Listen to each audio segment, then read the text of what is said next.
Hello class second में बच्चों हम रिवीजन कर रहे हैं इंग्लिश को।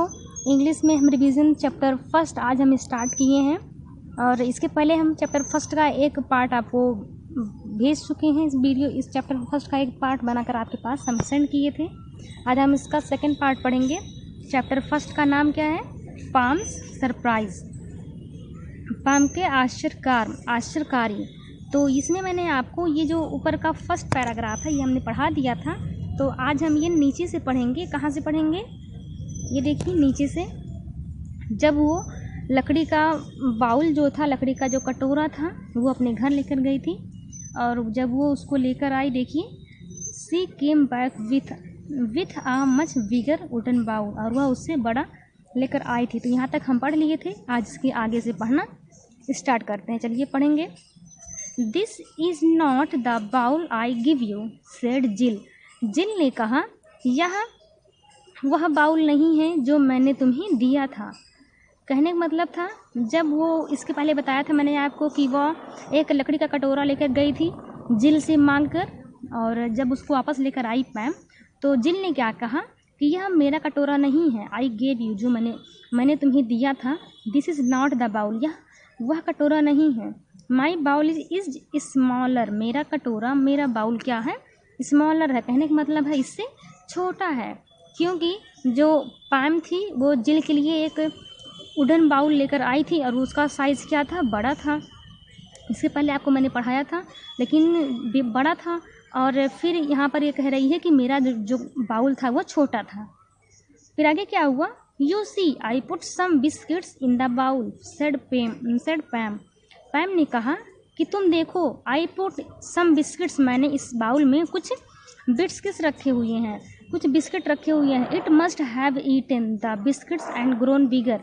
इट मस्ट हैव ईटन मतलब यह इसको खाया होगा। कहने मतलब जो वो वुडन बाउल है, यह उसने यह बिस्किट को खाया एंड ग्रोन बिगर, और यह उससे बड़ा हो गया। तो वो उसको कह रही थी कि जो मैंने इसमें बिस्किट रखा है और इसने इस बिस्किट को खाकर बड़ा हो गया। The day of Jill's birthday arrived. The day मतलब दिन, ऑफ जिल्स बर्थडे जन्मदिन का दिन, मतलब कहने का है जिस दिन उसका बर्थडे था, जिस दिन उसका जन्मदिन था, वह दिन आया। तो उस दिन के आने के पहले ही ये सब काम हो गया था। वो उधार मांग चुकी थी, एक जो है उसका डॉल हाउस मांगी थी उधार। फिर इसके बाद उसने क्या मांगा था? उसका वुडन बाउल मांगा था। फिर ये दोनों मांगने के बाद उसका आखिरकार उसका जन्मदिन आ ही गया। तो जन्म का दिन आ गया। Pam wished her at the party. Pam ने उसको विश किया, मतलब उसको जो बर्थडे विश हम लोग करते हैं दूसरे को, जिसका जन्मदिन होता है, तो वैसे ये पैम जो भी थी उसने उसको पार्टी में विश किया। आई लव योर रिंग। और फिर उसी पार्टी में ही, पार्टी था उसके घर में, फिर उसने पार्टी में जिल को बर्थडे विश किया। और फिर इसके बाद क्या कह रही थी उससे, देखिए। I love your ring said Pam. Pam ने कहा आई लव योर रिंग, मतलब तुम्हारी जो रिंग है, तुम्हारी अंगूठी है, बहुत ही अच्छी है। May I borrow it to show it to my mother. क्या मैं इसे उधार ले सकती हूँ अपनी मॉम को दिखाने के लिए? वो पैम जो है वो जिल से उसकी अंगूठी उधार मांग रही है अपनी माँ को दिखाने के लिए। तो आगे क्या हुआ नेक्स्ट पेज पर देखते हैं। जिल ने क्या किया? जिल ने लिखा है ऑफ कोर्स, ज़रूर, सेड जिल। जिल ने कहा क्यों नहीं, कह सकते हैं या फिर कह सकते हैं ज़रूर। Please take good care of it, please इसका अच्छे से ध्यान रखना। इट इज़ वेरी ओल्ड, यह बहुत पुराना है। My grandmother gave it to me. Grandmother means क्या होता है बच्चों? दादी। तो जो जिल थी वह उस अंगूठी को अपनी फ्रेंड पैम को देते वक्त क्या कह रही है कि इसका अच्छे से ख्याल रखना, यह बहुत पुराना है और इसको मुझे मेरी दादी माँ ने दिया है। After the party Pam went to Jill's house with a sad face. Party के बाद ये सब जो हुआ था, उसका रिंग पैम ने उधार मांगा था, तो पार्टी में मांगा था। फिर कह रहा है कि जब पार्टी ख़त्म हो गया, पार्टी के बाद पैम जिल के घर गई। किसके साथ गई? जिल के घर गई सैड फेस लेकर, मतलब अपना जो दुखी चेहरा बनाकर उसने वो जिल के घर गई। आई एम सॉरी जिल, मुझे माफ़ कर दो। शी सेड, उसने कहा, आई एम सॉरी जिल, योर रिंग इज़ डेड, तुम्हारी रिंग मर गई, तुम्हारी जो अंगूठी थी वह मर गई। डेड आस्क्ड जिल, मतलब वो आश्चर्य से वह अचंभित होकर क्या पूछी, डेड, मर गई। आस्क्ड जिल, जिल ने पूछा वह मर गई। हाउ कैन दैट बी, यह कैसे हो सकता है। How can something made of metal die, कैसे कुछ मेटल से बनी वस्तु मर सकती है। कहने का मतलब था वो जब ये सुनी कि तुम्हारी रिंग जो है वो मर गई तो वो आश्चर्य में पड़ गई कि मर गई, मेटल से बनी वस्तु कैसे मर सकती है।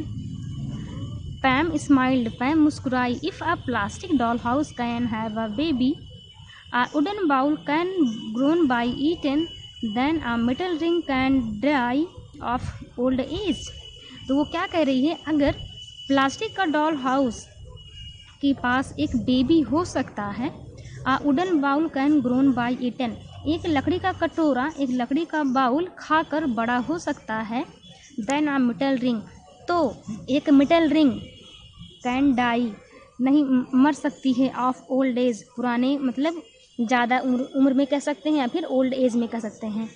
तो कह रही है कि जब एक लकड़ी का कटोरा जो है खाकर बड़ा हो सकता है, ग्रो कर सकता है, और डॉल हाउस के पास एक बेबी हो सकता है, तो ओल्ड एज में एक मेटल रिंग मर क्यों नहीं सकता। शी सेड, उसने कहा, लाफिंग एट हर फ्रेंड, और उसने अपने फ्रेंड पर हंसा। उसने कहा, लाफिंग एट हर फ्रेंड, अपनी फ्रेंड पर हंसते हुए कहा, oh Pam, you and your jokes, said Jill. फिर जिल ने क्या किया, ओह पैम, तुम और तुम्हारे ये जोक्स, तुम और तुम्हारी ये मजाक। I will return your tiny house and wooden bowl right away. I will return, मैं तुम्हें वापस दूंगी, योर टीनी हाउस, तुम्हारा छोटा घर, एंड और वुडन बाउल, और लकड़ी का कटोरा, राइट अवे, मतलब ठीक अभी। कहने का मतलब है कि वो जब उसने उसके ऊपर हंसा तो वो क्या कही कि मैं तुम्हारा इसी वक्त तुम्हारा वो टीनी हाउस और वुडन बाउल मैं तुम्हें ठीक अभी वापस कर रही हूँ। फिर आगे क्या हुआ, no those are your birthday gift, said Pam. फिर पैम ने कहा, नो, वे सब तुम्हारे बर्थडे गिफ्ट हैं। I wanted to give them to you in a special way, मैं चाहती थी टू गिव देम यू, मैं तुम्हें उसको देना चाहती थी, इन अ स्पेशल वे, एक विशेष तरीके से। कहने का मतलब है जो अभी चैप्टर में हम पढ़े थे कि उसका सरप्राइज़ था, तो वो उसको एक स्पेशल के तरीके से देना चाहती थी ताकि उसको कोई मतलब जान ना पाए, और जब वो देखे तो उसको आश्चर्य लगे, उसको जो है सरप्राइज़ मिले। तो वह कह रही है कि मैं इसको तुम्हें एक अलग तरीके से, एक स्पेशल तरीके से देना चाहती थी। हेयर इज़ योर रिंग, तुम्हारी अंगूठी यहाँ है, हैप्पी बर्थडे जिल। फिर बाद में उसने उसको बर्थडे विश किया, हैप्पी बर्थडे जिल, जिल जन्मदिन मुबारक हो। जिल hugged her friend and thanked, जिल ने उसको अपनी फ्रेंड को उसको क्या किया, गले लगाया, एंड और थैंक्ड और धन्यवाद कहा उसको, फॉर हर फनी गिफ्ट्स, और उस मजाकिया उपहार के लिए उसने क्या किया, उसको धन्यवाद कहा। वो दोस्त फिर एक दूसरे के गले मिले और फिर इसके बाद उसने उसको उस फनी गिफ्ट के लिए उसको धन्यवाद कहा। ओके, तो आज के लिए बस बच्चों इतना ही। यार आपका क्लास जो चैप्टर फर्स्ट है यह आपका ख़त्म होता है, समाप्त होता है। अब इसके बाद हम क्लास वर्क और होमवर्क लिखेंगे। Thank you.